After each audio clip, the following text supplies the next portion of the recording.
Você sabe, assim, eu sei que isso aqui é um pouco clichê que eu vou falar, mas você sabe que o mal como entidade não existe. O diabo. O que... Daqui a pouco eu posso até entrar no lance do diabo, mas Tá. vou falar do mal como o mal mesmo. Tá, um avatar do mal não existe. O deus do mal. É o Deus mal, não. Eu acredito assim, quando a gente vai na Bíblia, aí eu vou ter que dar um pouquinho para trás para entrar nisso aí. Existe um anjo que rebelou contra Deus. Ele é vulgarmente chamado de Lúcifer. Esse nome não está na Bíblia. Não? Não? Lúcifer não está. Sério? Isso foi um erro de tradução do Jerônimo. Qual que era o Não nome foi que nem tava erro lá? de tradução. Na verdade, ele tem vários apelidos na Bíblia. Diabo, Diabalus, aquele que foi Sério? Tá na lançado Bíblia, através diabo? do diabo, tá. Da hora. Satã, Quer dizer, que em hebraico interessante. significa advogado de acusação. Só que não é verdade. Por que diabo de acusação? Porque na Bíblia, ele começou o mal. Mas deixa eu abrir um parênteses aqui para fazer uma pergunta que muita gente faz. Tá, você é crente, né? Beleza. Deus criou tudo? Criou. Tudo que existe. A Bíblia fala isso. Ele criou todas as coisas. O Logos. Nada do que foi feito se fez sem ele. Beleza. Se Deus criou todas as coisas, tudo que existe foi Deus criou. Bom, vamos ver. Depende. Não, se existe, tá. O raciocínio. O mal existe? Existe. Então Deus criou o mal. Deus é o responsável pelo mal. Mas por isso que eu falei no início, o mal não existe. Em que sentido? O que eu vou falar é um pouco clichê, mas você sabe que no mundo da física, o frio não existe. É verdade. Existe a ausência de calor. O Tanto que escuro existe não um existe. limite pro frio. Exatamente. Existe a ausência de luz. É. Então, o mal também, nesse sentido, é como o frio, é como a escuridão.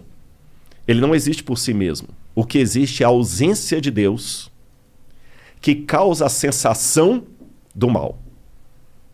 E Deus, ele é um cavalheiro.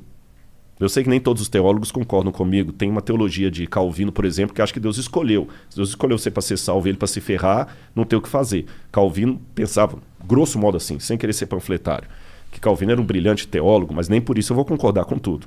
Eu não penso como Calvino. Eu penso que Deus deu a liberdade. Você está entendendo? Mas mesmo assim, deixa eu raciocinar como se fosse um cara que não aceita a Bíblia. Pô, mas que sacanagem. Então tá bom, Deus deu alternativa. Mas ele fala assim, tá bom, ó, Igor, você vai me aceitar e eu vou te trazer pro céu. Se você não me aceitar, vai se lascar no inferno que eu vou te... Peraí. Então que Deus é esse? Parece aquele namorado possessivo. Sim. Ou namora comigo, ou então vou te matar. Não é assim. É porque, segundo a Bíblia, como Deus é o criador de tudo que existe, e nele há luz e treva alguma, o único que pode conceder a vida é Deus. Então, quando Deus fala desesperadamente, meus filhos, aceitem-me, porque senão vocês vão se lascar, não é como o namorado possessivo que fala com o menino assim, ou namora comigo, senão eu vou pegar um revólver e vou te matar. Não é isso. Seria mais ou menos como se a água pudesse dizer para o peixe, fique em mim, peixe, senão você vai se lascar. Quando a água fala assim, não é porque a água é possessiva. Eu estou usando uma onomatopeia aqui, né? Não é porque a água é possessiva, não é porque a água é namorado. É porque não dá pra viver É fora. porque não dá para viver fora. Então, quando Deus apela, filhos, vivam em mim, porque senão vocês vão se lascar, é porque Ele nos ama. Eu não estou aqui para pregar, não é púlpito, mas isso faz parte da minha essência. Por isso que, para mim, o menininho me cumprimentando aqui do lado, cara, não é só eu simplesmente falar assim, pô, que legal, eu sou famoso.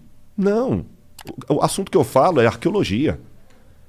É porque se o que eu falo for verdade, eu não posso ficar calado, Igor. Você está entendendo? E aquele lance que eu falei da cruz de Cristo, os romanos crucificaram milhares de pessoas. Mas aquela crucifixão de Jesus de Nazaré foi diferente. Por quê? Vou te falar por quê. Vou contar uma historinha para você. Um rei, vou responder igual Jesus. Jesus contava uma história, quando o pessoal perguntava. Um rei uma vez deu uma regra no reino dele. Ninguém pode roubar. Se alguém roubar, eu vou mandar arrancar os 2 olhos. Cara, funcionou, ninguém roubava. Você podia dormir com a porta aberta, o cara das trancas nem vendia tranca. Delegacia só quando era uma briga, assim. Até que um dia chegaram pro rei e falaram assim, majestade, nós pegamos um rapaz roubando aqui, a sua lei fala que tem que ter os 2 olhos arrancados. Ele falou, tudo bem, só que tem um problema, é o seu filho. É o príncipe. E aí? Vocês têm filhos? Tenho. Eu não tenho. O que você faria, monarca? Você é o rei. Se eu sou o rei, eu mando arrancar os olhos. E você, Igor? Bom, se eu sou o rei, se eu sou o Igor, eu ia apoiar. Não, minha filha não, irmão. Todo respeito aí. Eu perguntei de propósito. Mas se eu sou o rei... Você é o rei, Igor. E pai da sua filha ao mesmo tempo. Então, é que se eu sou o rei, eu preciso mandar arrancar os olhos, né? Você arrancaria mesmo da sua filha? Pensa nela agora. Cara, olha, se a gente quiser entrar nessa, eu forjaria a morte, eu executaria de mentira, exilaria a minha filha pra algum lugar, porque aí eu consigo manter o rei que pune quando alguém rouba e consigo salvar a vida da minha filha, só que eu não consigo manter ela perto de mim. Uhum. E teria uma coisa também. Você nunca ia poder olhar nos olhos da sua filha e falar, você tem um pai honesto. Verdade? Ah, mas por isso eu falaria. É porque o negócio do rei, de você não... É porque é um mau exemplo. Porque aí você abre a permissão, entendeu? E aí você vai ter uma... Se eu sou o rei, manda lá pro STF, lá no Brasil. Lá. Nem entra nisso porque eu não quero que o Flow tenha problemas. Nem eu. Bom, mas eu também não seria um rei que ia colocar roubo com perda de olho, né? Ah, funcionou. Ninguém roubava. Ah, mas funcionou porque é uma pena muito punitiva. Mas poderia ser uma pena não tanto punitiva que também funcionaria, talvez, né? Posso dar a solução bíblica para responder a pergunta dele? Por quê? Esse rei falou o seguinte: palavra de rei não volta atrás. E ele tinha um dilema, porque se ele mandasse arrancar os olhos do filho, o pessoal falou assim, pô, esse cara não tem misericórdia nem do filho, quanto mais da gente. É uma mensagem bem forte. Bem forte. Se ele poupasse o filho, o pessoal também fala assim, pô, se fosse o filho da faxineira, sabe o que ele fez? Ele falou o seguinte, como rei eu não posso voltar a palavra atrás. Mas como pai que ama, eu não tenho filho, tá, Monark? O Igor vai entender, o Igor tem mais autoridade para falar isso, que ele tem uma filha, eu não tenho. Tem duas. Tem duas. Como pai, eu também não posso negar a salvação para o meu filho que errou, mas está arrependido. São 2 olhos que a lei quer, são 2 olhos que a lei terá. Podem arrancar os meus olhos e deixa o meu filho. Quando o mal surgiu no universo, o mal existia... Tem um lance em filosofia que eu não quero... Vou tentar mastigar para ficar mais fácil. Vocês ouviram o Pondé aqui, com muito mais propriedade do que eu, que chama-se metafísica. Foi a matéria mais difícil que eu estudei em filosofia. Metafísica é a doutrina do ser. Tudo que existe primeiro em potência, depois em ato.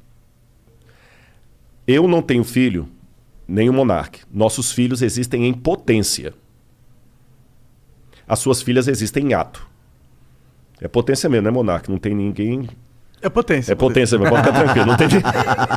Não tem nenhuma certidão para ser reclamado, não. Nenhum DNA, não, brincadeira. Então, os nossos filhos aqui existem em potência, porque eu posso ser pai, ele também pode. As suas não existem em potência, elas existem em ato, que elas já existem. A minha filha não tem como ser estuprada, como ganhar um prêmio, como passar no vestibular, como pagar um seguro de saúde para ela. As suas têm, para ganhar tanto coisas boas quanto ruins. O mal, como potência, passou a existir no universo a partir do momento em que Deus não obrigou nenhum filho a ser fiel a ele. Eu criei vocês e vocês estão livres. Só que sigam as minhas leis para que tudo dê certo. E aí, com a ruptura que houve no universo cósmica, a lei de Deus foi quebrada. E a punição era que o pecado passou agora de potência a ato. Ruptura cósmica? Ruptura cósmica. Que quer dizer porque o universo estava numa harmonia que foi quebrada. Você entendeu? Não era plano de Deus que criança e leucemia estivessem na mesma frase. Não era plano de Deus. Deus não queria isso. Deus não queria a pancada que você ganhou no seu carro hoje. Deus não queria isso. Mas aconteceu. Ele sabia que ia acontecer. Aí alguém fala, pô, sacanagem, se ele sabia, por que ele deixou? Aí que vem o Lúcifer, o vulgo Lúcifer, né? Que é Lutíferos, que é um nome que vem do latim, que não está na Bíblia, como eu falei. Mas vamos chamar de Lúcifer assim mesmo. Vem o Lúcifer, que faz toda a rebelião e tudo. E a sentença agora é a morte. Aí a segunda pessoa da divindade, que é Jesus, fala assim, tudo bem. São 2 olhos que a lei quer, a lei está exigindo a morte, eu vou morrer no lugar da humanidade. Então, na crença bíblica tradicional, o fato de Cristo morrer na cruz do Calvário, que não foi apenas um carinha que rebelou contra Roma, ele morreu a morte redentora. Por isso a gente chama de Cristo Redentor. Ele morreu no lugar do pecador. Ele que não era pecador morreu. Por isso que no Antigo Testamento sacrificava um cordeiro inocente para representar o Cristo. Ele morreu. E é graças à morte dele, que hoje, se algum de vocês receber uma notícia ruim de morte, eu tenho algo de esperança para falar concreta, real. Só uma notinha antes da gente continuar aqui, eu quero só botar agora, tudo que eu falo, eu gosto de pensar também com a cabeça do nosso ouvinte aí, que de repente não tem a base religiosa, que eu falei, esse cara tá falando tonteria, né? Se eu falasse aqui com vocês da teoria de Kardashev, Que é? Kardashev foi um físico russo, respeitadíssimo, que criou a hipótese que existem civilizações muito avançadas, muito mais avançadas do que a nossa, e cada uma dessas civilizações, ela usa melhor a energia do universo deles. Faz sentido. Né? É o que tá acontecendo com a gente, né? Exatamente. Devagarzinho. Só que ninguém viu essas civilizações. Uhum. Mas ele fala, existem, elas estão lá, e elas nos observam. Kardashev... Segundo a teoria do Kardashev. De que ano que ele viveu? O Kardashev é do início do século XX, 1920, 1930, Ah, tá. É moderno por aí, até. é moderno.